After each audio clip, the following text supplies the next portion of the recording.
The Japanese did not fear aging. They engineered against it. 3,000 years before the first pharmaceutical company existed, modern cellular biology has now confirmed the exact molecular mechanisms behind their morning rituals. And every single one of them targets the same biological enemy your body is silently losing to right now. By the end of this, you will understand precisely why the Japanese aged differently, and exactly how to replicate that same system before 8 a.m. tomorrow morning. Your body is not simply getting older, it is rusting. Chronic low-grade inflammation, what researchers now call inflammaging, is deactivating your cellular repair systems before you even open your eyes each morning. Your NF-κB inflammatory pathways fire before breakfast. Cortisol spikes before your feet hit the floor. Synovial fluid thickens in your joints overnight. Mitochondrial efficiency drops by measurable percentage points every decade after 35. And most people pour coffee directly on top of that entire cascade, eat processed food on top of that, then wonder why they feel older than they should. The ancient Japanese identified this biological enemy without a microscope. They called it stagnation, chi no yodomi, the pooling of life force, and they built an entire morning architecture specifically designed to destroy it before the sun cleared the horizon. That system is what we are about to walk through. But the ancient world had already solved this, 1,200 years before modern inflammation research began. Heian era Japan, 800 AD. The court physicians of Kyoto began systematically documenting what they called chokan no gi, the ritual of the morning energy. This was not folk medicine. This was organized biological intervention, refined across centuries and transmitted through monastic lineages that outlasted entire empires. Modern research institutions have now reverse-engineered exactly why it worked at the molecular level. Dr. Brian Connor spent 30 days running the complete protocol, 5 rituals every single morning, tracked against baseline biomarkers. Here is what happened, starting with Ritual 1. Ritual 1 is called Shoga no Yu, the ginger water immersion. Not tea, not a capsule. A deliberate 12-minute hand and forearm immersion in warm water infused with freshly grated ginger root.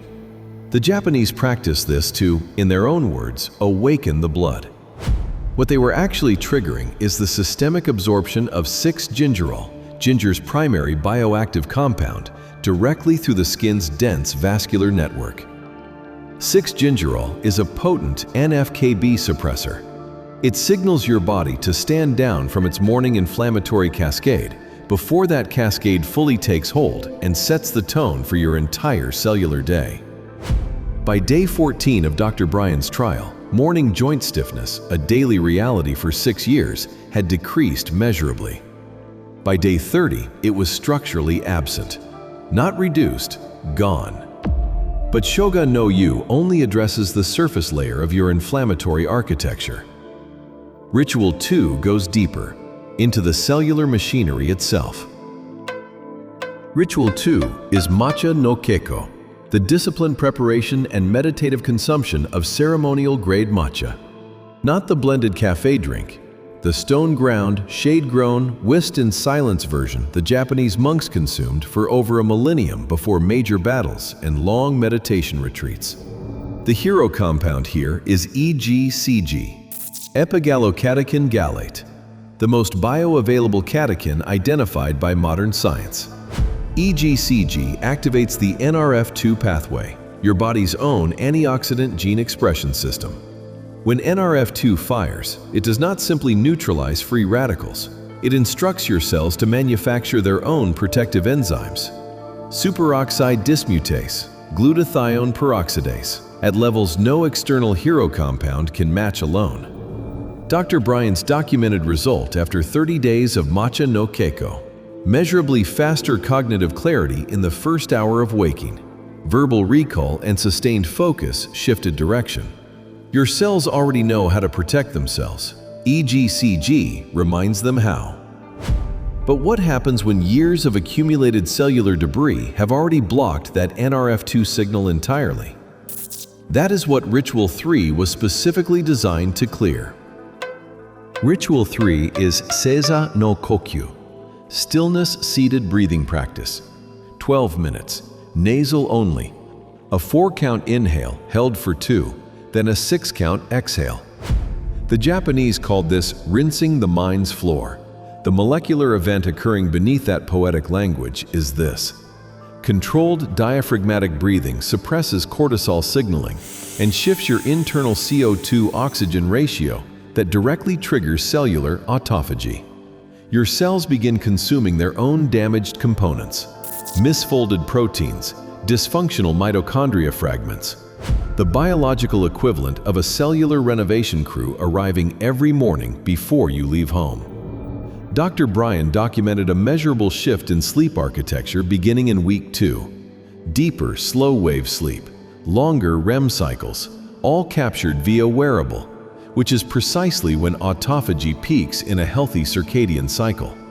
Your morning breath sets the conditions for your night's deepest repair. Most people skip Ritual 4 entirely because it appears too simple to work. That is the exact reason they never see the compounding results the other rituals have been building toward. Ritual 4 is Hada no Misogi, skin purification through cold water facial immersion, 15 seconds, ice cold water, face fully submerged. The mammalian dive reflex activates immediately. Heart rate drops, vagal tone spikes measurably. Your parasympathetic nervous system assumes full command of your physiology. The hero compound activated here is not external, it is entirely endogenous. Cold shock exposure triggers spermidine upregulation within your own tissue, a polyamine compound now recognized for its direct role in stimulating mitochondrial biogenesis. New mitochondria, built by your own biology. In response to 15 seconds of cold water. Dr. Bryan's 30-day isolated result from this ritual, resting heart rate variability increased by 11 measurable points. 1 beat of HRV can represent years of biological resilience. But Ritual 4 is the setup, not the finish. The 5th ritual is the multiplier, the one mechanism that makes every preceding ritual in this stack work exponentially harder than it could alone. Ritual 5 is Asahi no Sampo, the synchronized sunrise walk. A deliberate 20-minute walk timed to first morning light. The Japanese understood that photons striking the retina at dawn reset the suprachiasmatic nucleus, your body's master biological clock, governing every hormonal cascade of the day. Modern chronobiology fully confirms this mechanism. But what Japanese physicians also understood, and what took Western science until this century to validate, is that morning light exposure combined with rhythmic forward movement activates SIRT1, the sirtuin pathway, the longevity switch encoded in your own genome. SIRT1 governs DNA repair, inflammation modulation, and telomere protection simultaneously. It also amplifies every ritual preceding it in this protocol. The autophagy from Seiza no Kokyu, the NRF2 activation from EGCG, the mitochondrial biogenesis from Hada no Misogi. SIRT1 takes each signal and compounds its biological output. Dr. Bryan's cumulative 30-day result across all 5 rituals? A 23-point drop in inflammatory baseline markers, complete sleep stage normalization, and 0 morning biological decay symptoms for the first time in over a decade. The total daily time investment for all 5 rituals combined is 59 minutes, under 1 hour, before most people have reached for their phone a second time. This is your morning reclaimed, not optimized in some performance culture sense, but genuinely returned to you. The ancient Japanese did not have more hours than you. They had more precision. Watch the next video in this sequence, the evening protocol, where the same Japanese lineage completes the biological cycle your morning has now initiated. The body that wakes with intention must also be told how to close. The establishment overlooked this for 3 millennia. You found it today.